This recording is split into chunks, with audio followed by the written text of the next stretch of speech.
Hey everybody, thanks for joining me. The other day, I posted a video called Excessive Force Settled for $212,000 CSPD Update.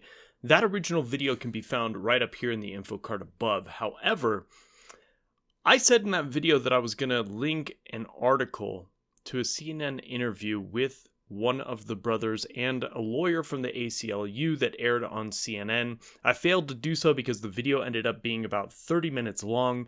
And instead, I bring it to you now. Let's check it out.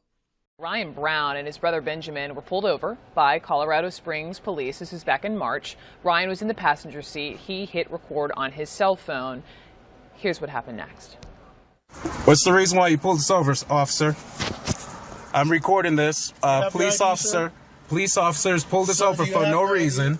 I got this on camera. Do you have your ID? I have my camera. I have my ID and I'm recording this, just to let you know. I'd like you to pass me your ID, please. And keep your hands where I can see. Am I under arrest? You failed to identify yourself, so I don't know who you are. Well, sir, you know I'm a police officer with the city of Colorado Springs. You failed to identify yourself. You would not cooperate. I just need your ID now.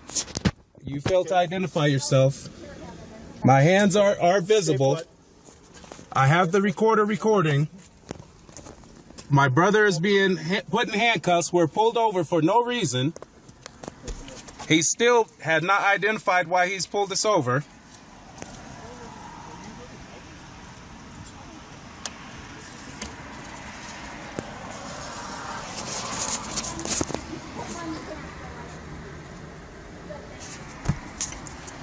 Now I'm being perceived as a threat because we're being pulled over for absolutely no reason.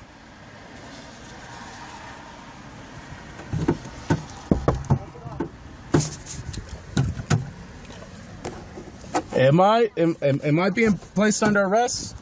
You're not under arrest. I'm asking for the reason why we're being pulled over. You have still failed to identify why you have pulled us over. I'm not pulling you. Come on up. Why are you pulling me out of my car, sir? Take your hands off of me. I have not did nothing. I have not did nothing. I have no weapons. I have no weapons. You have no reason to pull me out of the car. This is assault. Turn around. Turn around. Turn around. You see this? You see this?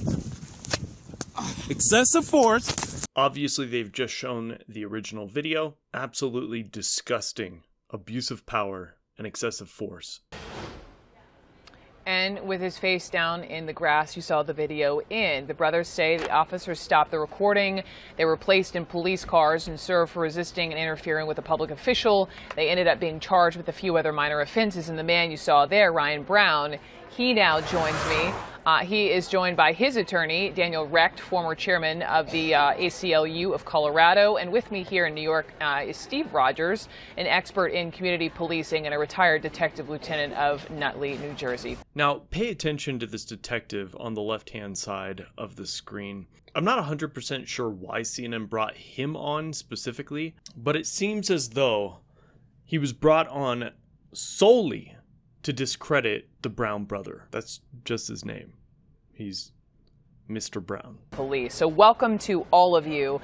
And I've also have the response here from Colorado Springs Police Department. So we're going to get to that. But first, Ryan, let me just begin with you.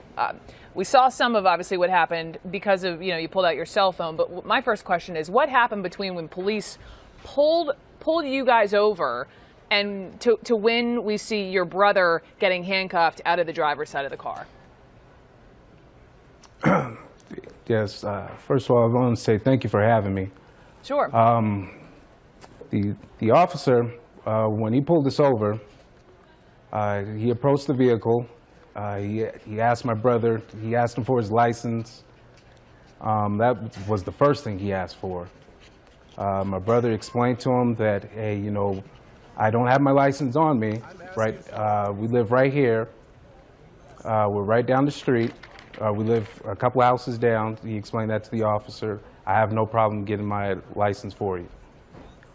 From then, the officer just told my brother to get out of the vehicle and come to the back, come to his patrol car, and so he could identify him.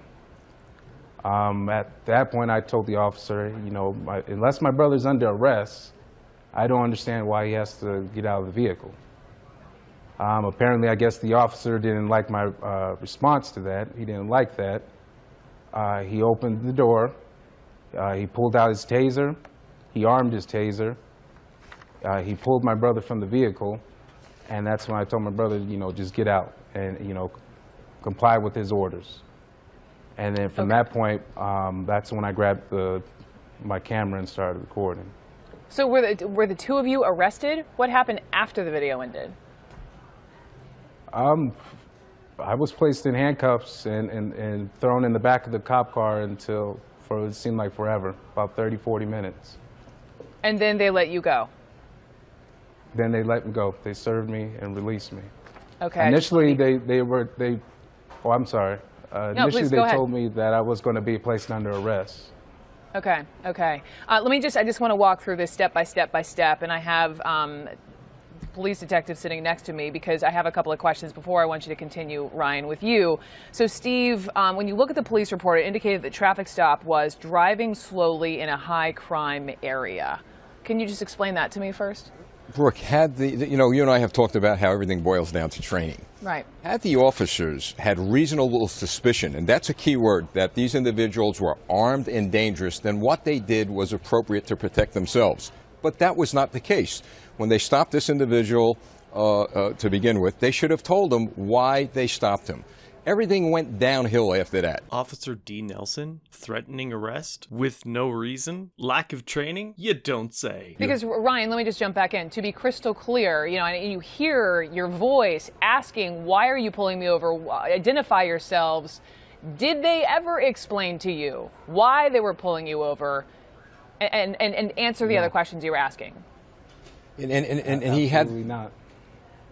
Go ahead, Steve. He had the right to know why he was pulled over. And after you pull someone over, if they fail to comply, then they're obstructing the administration of justice.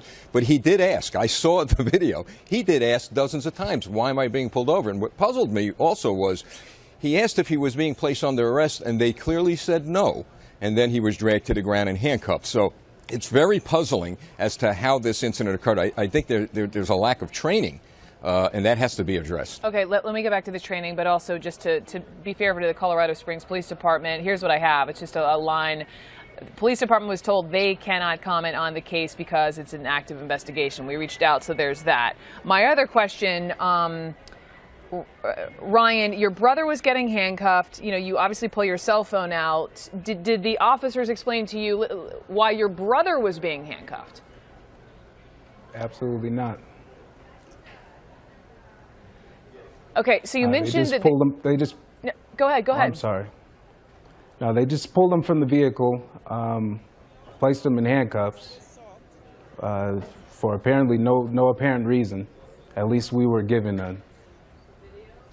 Hey, Brooke, let's be clear. Why was he put in handcuffs? Because he was a young black man. That's what happened, and it was lucky enough that his brother caught this on video.